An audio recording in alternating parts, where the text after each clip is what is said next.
So welcome back again. Last video session کے اندر ہم نے HTML ٹیکسٹ کی کچھ ٹیمپلیٹ ڈسکس کیا کہ ہم ایک بیسک ٹیمپلیٹس کس طرح سے کریٹ کر سکتے ہیں. ناؤ اس ویڈیو سیشن کے اندر ہم دیکھیں گے کہ ہم میننگ فل ٹیکسٹ کیسے بنا سکتے ہیں اور اپنے ویب براؤزر پہ اپنی پہلی ویب سائٹ کیسے اپلوڈ کر سکتے ہیں. لہٰذا باڈی کے ٹیگ کے اندر آنے کے بعد ہمارا جو کنٹینٹ اسٹارٹ ہوتا ہے وہ ہمیشہ ہیڈنگ سے ہوتا ہے. یعنی جب بھی ہم انگلش یا کسی بھی زبان کے اندر کوئی ایٹریبیوٹ یا کوئی کنٹینٹ لکھنا چاہتے ہیں تو سب سے پہلی چیز ہمارا ٹائٹل یعنی ہیڈنگ ہوتا ہے. تو یہ ہیڈنگ آپ کو HTML بھی پرووائڈ کرتا ہے. HTML ہیڈنگ H1 سے اسٹارٹ ہوتی ہے جو سب سے لارجسٹ ہے اور اپ ٹو H1 سے لے کر H6 تک کی جاتی ہے. لہٰذا ہم H1 پہ لکھنے کے بعد میں لکھتا ہوں this is my first website. Okay, now going to save this file. تو کنٹرول S پریس کروں گا. ڈیسک ٹاپ پر میں اس اپنے پیج کو نام دیتا ہوں انڈیکس اور .html. جس طرح ڈفرینٹ فارمیٹس کے فائل کے ایکسٹینشن ہوتے ہیں, جب آپ اپنی ویب پیج کو کریٹ کرتے ہو تو ہمیشہ ہم اس کا ایکسٹینشن .html لکھتے ہیں. ضروری نہیں ہے کہ نام آپ انڈیکس ہی یوز کریں, آپ کی مرضی ہے. کوئی بھی آپ میننگ فل لٹرل یعنی نیم چوز کر سکتے ہیں جو کہ کسی الفابیٹ سے اسٹارٹ ہو رہا ہو. اور .html لیکن ضروری ہے کیونکہ یہاں پر آپ کنٹینٹ کے ایکسٹینشن کو ڈیفائن کر رہے ہوتے ہو کہ کس ایکسٹینشن کے بہاف پر یہ چیز رن ہوگی. لہٰذا انڈیکس .html کے بعد میں نے اس کو لوکیشن بتا دی ڈیسک ٹاپ پر. اس کے بعد میں نے اسے سیو کیا. سیو کرنے کے بعد یہ ہمارا HTML آپ دیکھ رہے ہو انڈیکس .html ویب براؤزر کے فارمیٹ میں آ چکا ہے. لہٰذا میں اس پہ ڈبل کلک کرتا ہوں اور here we go, my first website has been uploaded on web browser. تو اس کے ساتھ ہی ہماری پہلی ویب سائٹ کا H1 ہیڈنگ جو ہے وہ یہاں پر ڈسپلے ہو چکا ہے. ناؤ اب ہم اسے کینسل نہیں کریں گے بلکہ دوبارہ میں اپنے نوٹ پیڈ پہ چلتا ہوں. اس ہیڈنگ کو میں کاپی کرتا ہوں اور کاپی کرنے کے بعد نیچے پیسٹ کیا, پھر پیسٹ کیا, پھر اینڈ پھر. اب یہ H1 کو میں H2 سے ڈسپلے کرتا ہوں, H3, H4, H5 and finally H6. H6, H5, H4, H3 and H2. تو جس نام سے آپ ٹیگ اوپن کرو گے اسی نام سے ٹیگ کلوز بھی ہونا چاہیے, وگرنہ وہ ایرر ڈسپلے کرے گا, مارک اپ کو شو نہیں کرے گا. لہٰذا دیر آر 6 ہیڈنگ. اور اگر آپ اپنی مرضی سے کوئی ہیڈنگ بنانا چاہیں گے, فار ایگزامپل میں H7 کے نام سے بھی ایک ہیڈنگ بناتا ہوں اور اس کے بعد میں اسی کنٹینٹ کو اس کے اندر ویزیبل کرنے کی کوشش کرتا ہوں. For example there is H7 and here it is H7. Control S web browser پہ کلک کروں گا اور اس کے بعد اس پیج کو ریفریش کروں گا. تو یہ ریفریش کا آپشن ہے, میں نے اس پہ کلک کیا. آپ F5 بھی کلک کر سکتے ہیں. تو آپ یہاں سے آؤٹ پٹ دیکھ سکتے ہیں کہ H1, H2, H3, H4, H5 and H6 یہ سب سے اسمالسٹ ہے, یہ سب سے لارجسٹ ہے. لیکن جیسے ہی میں نے H7 استعمال کیا تو اس کا سائز اس سے بڑا ہو گیا.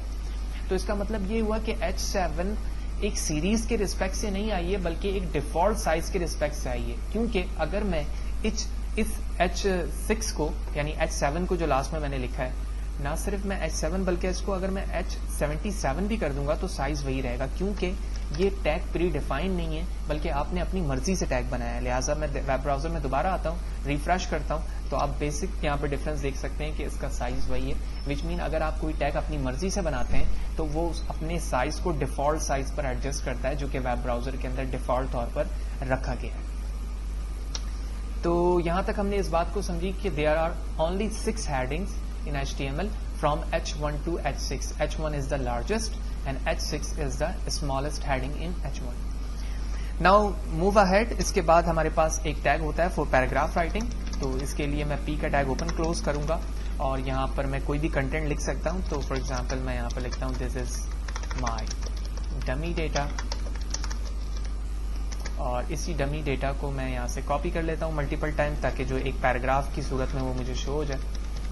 ٹھیک ہے, کنٹرول S کرتا ہوں. کنٹرول S کرنے کے بعد ویب براؤزر پر آتا ہوں, ریفریش کرتا ہوں تو آپ دیکھ رہے ہو کہ ایک پیراگراف یہاں پر ڈسپلے ہو چکا ہے. تو آپ دیکھ رہے ہیں کہ پورا ایک پیراگراف شو ہو رہا ہے لیکن اوپر جو ایریا ہے وہ ہمارے ہیڈنگ کا ہے. تو یہ ہمارا پیراگراف کا ٹیگ تھا جو یہاں پر اوپن ہوا اور ساتھ ہی ساتھ کلوز ہو گیا, اور یہ ڈیٹا ہے جو اس میں انکلوز ہوا ہے. اس کے ساتھ ہی آپ چاہیں تو کسی ٹیکسٹ کو آپ بولڈ اٹیلک انڈر لائن بھی کر سکتے ہیں, اور کہیں پر آپ نے ہاریزنٹل لائن ڈرا کرنی ہے یا لائن بریک کرنا ہے تو وہ بھی آپ کر سکتے ہیں. تو سب سے پہلے تو ہم یہ دیکھتے ہیں کہ میں چاہتا ہوں کہ یہ جو ڈمی ورڈ لکھا ہوا ہے یہ بولڈ ہو کر شو ہو. ٹھیک ہے, تو اس کے لیے میں اس ٹیگ کے اندر, یعنی یہ پی کا ٹیگ ہے, اس ٹیگ کے اندر بھی ایک ٹیگ چاہوں تو بنا سکتا ہوں جس کو ہم کہتے ہیں نیسٹڈ ٹیگنگ. تو میں اس ڈمی سے پہلے آتا ہوں, بی کا ٹیگ اوپن کلوز کرتا ہوں. سو بی کا ٹیگ وچ مین بولڈ, اور اس کے بعد کنٹرول ایس کرتا ہوں, ویب براؤزر پر آتا ہوں, ریفریش کرتا ہوں پیج کو, تو آپ دیکھ رہے ہیں کہ ڈمی جو ٹیکسٹ تھا ہمارا وہ بولڈ ہو چکا ہے. اس کے علاوہ تمام ٹیکسٹ نان بولڈ فارمیٹ میں آپ کو ڈسپلے ہو رہے ہیں. بالکل اسی طرح اگر آپ کسی کو اٹیلک بنانا چاہتے ہیں تو اسی طرح آپ کنٹینٹ کے اسٹارٹ میں اور کنٹینٹ کے اینڈ میں جہاں تک آپ چاہتے ہو کہ وہ چیز اٹیلک دکھے, اور اسی طرح اگر آپ اس کو انڈر لائن کرنا چاہتے ہو تو یو کا ٹیگ اوپن کرو گے آپ اس سلیکٹڈ ڈیٹا سے پہلے, اور یو کا ٹیگ کلوز کرو گے, کنٹرول ایس کرو گے, ویب براؤزر پر آؤ گے, پیج کو ریفریش کرو گے.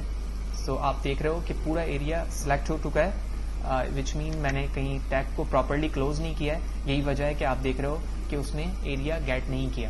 لہٰذا اس ایرر کو یہاں سے ریزالو کرنے کے بعد میں اینگل بریکٹ کے اندر کلوز کروں گا, کنٹرول ایس کروں گا, اور ویب پیج پر آنے کے بعد پیج کو ریفریش کروں گا. تو آپ دیکھ رہے ہو کہ صرف سلیکٹڈ ایریا بولڈ, اٹیلک اور انڈر لائن ہے. تو یہ جو ٹیکس ہم نے یہاں پر یوز کیے ہیں یہ بولڈ, اٹیلک, انڈر لائن کے, یہ ہمارے HTML5 سے پہلے ورژنس میں موجود تھے. جو HTML5 نے نئے ٹیکس متعارف کروائے اس کے اندر جو ہے کچھ یونیک ٹیکس ہمارے پاس موجود ہیں, آل دو بائی نیم, لیکن ورکنگ کے ٹرم پہ دونوں ہی سیم ہے. اس چیز کو میں الگ پیراگراف میں شو کر کے دکھاتا ہوں. تو میں نے پی کا ٹیگ اوپن کیا, پی کا ٹیگ کلوز کیا, اور کلوز کرنے کے بعد یہاں پہ میں لکھتا ہوں this is my dummy data, اور یہاں پر میں ڈیٹا کو فار ایگزامپل بولڈ کرنا چاہ رہا ہوں. تو اس کے لیے میں نے ایک ٹیگ بنایا اسٹرانگ کے نام سے ٹیگ کلوز کر دیا, کنٹرول ایس کیا. واضح رہے یہ HTML5 کا ٹیگ ہے جو کہ پری ڈیفائن ہے. میں نے اپنی مرضی سے یا کوئی بھی شخص اپنی مرضی سے کوئی ٹیگ یہاں پر ڈیفائن نہیں کر سکتا. کنٹرول ایس کرنے کے بعد ویب براؤزر پر آؤں گا, پیج کو ریفریش کروں گا, تو آپ دیکھ رہے ہیں یہاں پر ڈیٹا جو ہے وہ بولڈ ہو چکا ہے. جس طرح یہ ڈمی بولڈ ہے اسی طرح یہ ڈیٹا بھی بولڈ آپ کو دکھ رہا ہے. اسی طرح جس چیز کے لیے آپ نے اٹیلک کیا تھا اس کے لیے آپ ایمفیسائز کا ٹیگ یوز کرتے ہیں جس کو ہم EM سے ریپرزینٹ کرتے ہیں HTML5 میں. تو EM کا ٹیگ اوپن کیا, EM کا ٹیگ کلوز کیا, کنٹرول ایس کیا, ویب براؤزر پر آیا, پیج کو ریفریش کروں گا, اور آپ دیکھ رہے ہیں کہ ساتھ ہی ساتھ اب اٹیلک بھی ہو چکا ہے, وچ مین کرو ہو رہا ہے. تو اس ویڈیو سیشن کے اندر ہم نے ابھی تک یہ دیکھا کہ H1 کی ہیڈنگز کتنی ہیں, اور اگر اپنی مرضی سے آپ کوئی ٹیگ بناتے ہیں تو اس کا کیا پرپس ہوتا ہے. پی ہم پیراگراف کے لیے استعمال کرتے ہیں, اور اسی طرح ہم اپنے ٹیگ کو کیا کر سکتے ہیں, سیپریٹلی نیسٹڈ بھی کر سکتے ہیں, اور ان ٹیگس کا کوئی بھی پیراگراف کے اندر دوسرے ٹیگس پر کوئی اثر انداز نہیں ہوتا. اس کی کوالٹی یعنی جو اس کا فارمیٹ ہے وہ صرف اسی پر ہوگا جس کے لیے یہ چیز انکلوزڈ کی گئی ہے, یعنی جو پارٹ اس ٹیگ کے اندر موجود ہے صرف وہی ٹیگ متاثر ہو رہا ہے, اس کے علاوہ دوسرے ٹیگ یہاں پر اس چیز پر امپلیمنٹ نہیں ہو سکیں گے. بعض دفعہ ہمیں لائن بریک کرنے کی ضرورت ہوتی ہے. اگر آپ اس آؤٹ پٹ کو بغور دیکھیں جو اس لائنوں پہ ہے تو ڈیفالٹ طور پہ یہاں پر گیپ آ رہا ہے کیونکہ یہ سیپریٹ لائن ٹیگ ہے. پی کا ٹیگ اوپن ہوا ہے, کلوز ہوا ہے, تو اس کا کانٹینٹ ایک سیپریٹ جگہ پر آئے گا. لیکن بعض دفعہ ہمیں کیا ہوتا ہے ایک کنٹینٹ کے بعد کچھ لائنوں کے گیپ کی ضرورت ہوتی ہے.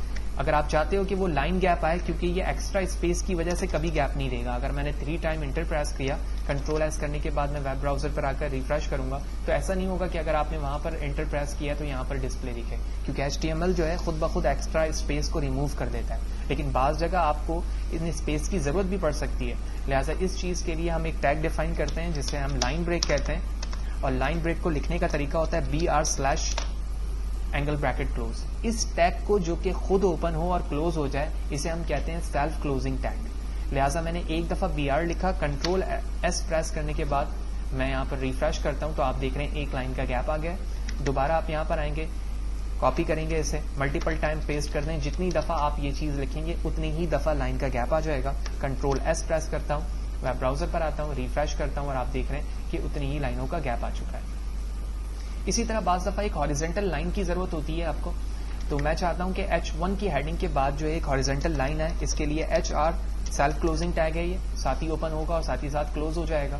کنٹرول ایس پریس کرتا ہوں, اور اس کے بعد میں اس پیج کو ریفریش کرتا ہوں تو آپ دیکھ رہے ہیں کہ ایک ہاریزنٹلی لائن یہاں پر ڈرا ہو چکی ہے. تو یہ تمام کام اس وقت HTML کے ذریعے ہی ہو رہا ہے, جہاں پر آپ نے ہیڈنگ ڈیفائن کی ہے, پیراگراف بنایا, بولڈ اٹیلک انڈر لائن کرنے کا طریقہ دیکھا, اسٹرانگ اور ایمفیسائز کا طریقہ دیکھا. تو اس ویڈیو سیشن کے اندر ہم نے بیسک چیزوں کو ڈسکس کیا کہ ہم کس طرح سے نوٹ پیڈ پہ رہتے ہوئے ایک ویب سائٹ کو جنریٹ کرتے ہیں اور ٹیکسٹ کو ہم کس طرح سے استعمال کرتے ہیں. نیکسٹ سیشن کے اندر ہم ڈریم ویور کے اندر ان چیزوں کو امپلیمنٹ کرنا سیکھیں گے, کیونکہ یہاں پر آپ کو تمام ٹیکسٹ خود سے ڈیفائن کرنے پڑتے ہیں اور کلوز بھی کرنا ہوتا ہے. ڈریم ویور ایک IDE ہے جس پہ رہتے ہوئے آپ اسٹیٹک اور ڈائنامک ویب سائٹ بنا رہے ہوتے ہیں. اسٹیٹک اور ڈائنامک ویب سائٹ کے بارے میں ہم بات نیکسٹ سیشن پہ کریں گے. اس ویڈیو میں اتنا ہی.